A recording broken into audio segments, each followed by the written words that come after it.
So the next time you're walking on the beach, enjoying an hourglass, or making cheap, low-grade windshields, think where we'd be without sand. Sand! Sand! Sand! That's right, this is our sponsor. And what do you think?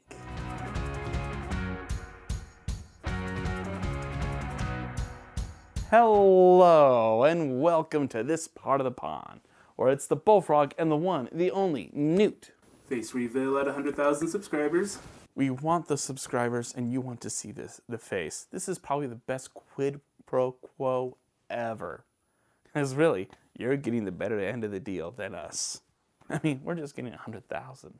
You are getting the Newt's face. As you can tell, we are doing Frank Herbert's Dune Messiah, Book 2 of Dune. Thanks, Captain Obvious. The first book, at its ending, kind of alludes to questions. What would happen as the story continues on? How would certain characters or people react? And Dune Messiah answers and fits very well.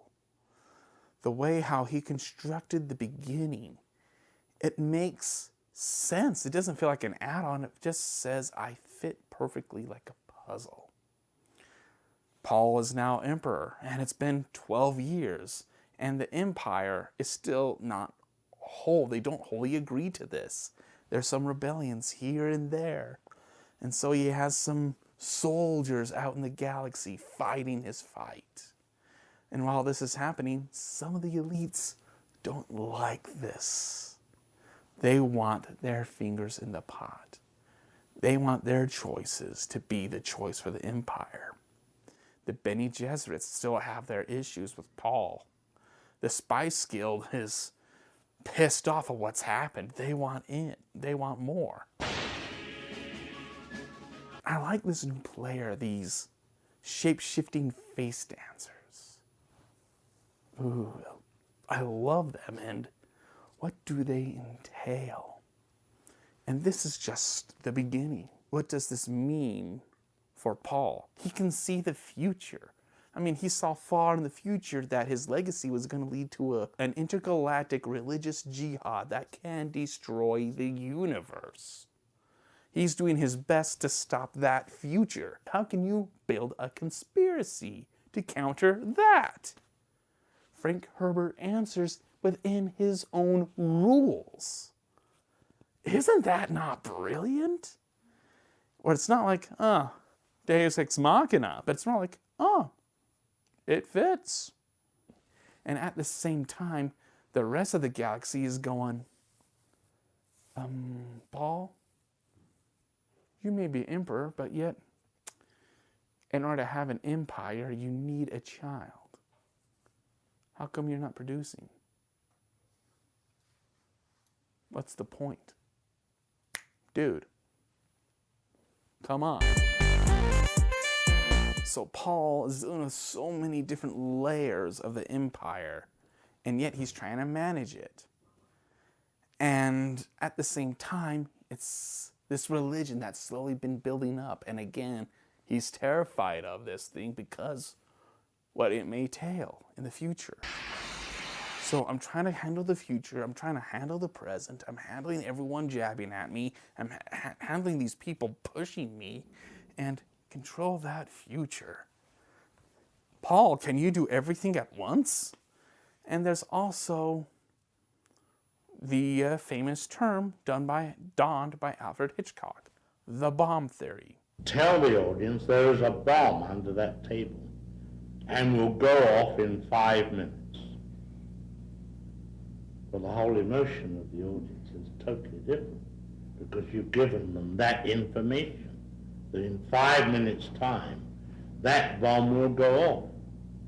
Now the conversation about baseball becomes very vital because they're saying to you, don't be ridiculous, stop talking about baseball, there's a bomb under there. You've got the audience working. Frank Herbert does it here, and he introduces it at the beginning. But I won't say, I don't want to spoil it. how there's this shadow that's going to click, click, click, insert 24. And Cheney and Paul's sister don't see it. And Paul doesn't have one of his biggest allies there. His mom isn't in the book. She's mentioned more like a, and also Paul, yeah? Well, conversation. That's it. So he doesn't have that wisdom guiding him. And it's kind of interesting to see how important his mom is from Dune 1 to Dune 2. And there's a character that says, if this is made into a movie, and if the first Dune movie is successful enough, this can happen.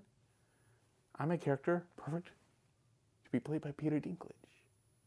And the world knows we need more Peter Dinklage. The book does have a few problems. That anxiety, I like it, but yet at the same time, I listen to these books as I work. I go through books like wheat. Take a look at my hours right now. I am not kidding, people. This is real. I work a lot. I listen to books a lot. So when my mind wanders, I consider that kind of bad. I want books. We all want books that hook us and keep us in line. But the moment there is slack on that reel and the fish can wander a bit and the reader daydreams off for a little second or two, that's not good for the writer. There are hiccup spots that just allowed me to drift off a bit. And this book, I'm going to be extremely honest. If you want to get a good tasting meal, you go to those fancy restaurants, and I'm a big steak eater. I love me a good steak. But you're at these fancy steak restaurants. I've only been to 3. Why is it fancy restaurants have things so thin and minuscule in portion size that makes me go, where's the beef? Because I want a meal that tastes extremely good. Is there a way that we can have both in fancy restaurants? Frank Herbert, I'm looking at you. Because by George, this tastes great. Character arc. Okay, that was good. World building. That's a good seasoning. And this one, oh my gosh. Ooh, and what's this? Oh, this is intrigue. Frank Herbert is a good cook at this. I need to lay down for this one. Wow. His intrigue is amazing. Wow, I need to let that one settle. Whew, that was really good. And that's it? Dude, I have an empty plate here. I want more. It needs to be longer on Audible. This is 9 hours. It needed to be 4 hours longer. A little bit more character arcs. A lot more into Paul and other characters. I would like to say their names, but I don't want to spoil. And audio version, they did do well. That little hiccup of a mess up of a start they had in book 1 is more adjusted in book 2. It's not you're reading a chapter and suddenly goes from one character to one reader to another reader to another reader. No, there's whole chapters of another reader reading the perspective of the chapter is more lenient on. So it's not as jarring anymore. There's a feeling of more sustained control.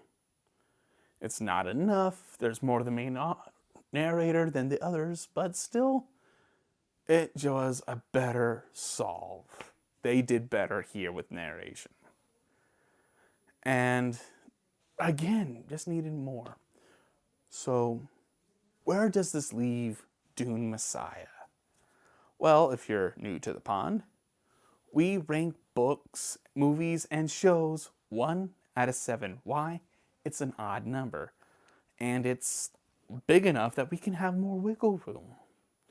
And the 3 important numbers are obviously 7 for being the best, 1 for being the crappiest crap that's ever been crapped. Bye-bye, Bernie.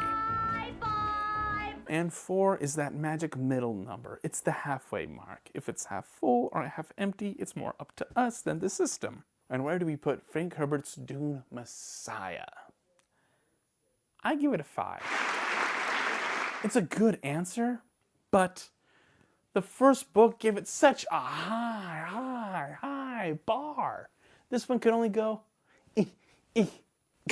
okay, this is the best I can do, sorry. So, dang, boy, you were just too good of a writer. You did extremely well in book 1, and book 2 just couldn't hold up to the standard of book 1. But it doesn't mean we want to see book 3. I'm curious to know what's going to happen next. I'm curious to know where things are going to go. We want to know. Until then, it's the Bullfrog and the Newt signing out. Okay, who knew we would be sponsored by sand? Isn't this amazing? We're going to get nothing from this. Brought to you by sand. It's everywhere. Get used to it.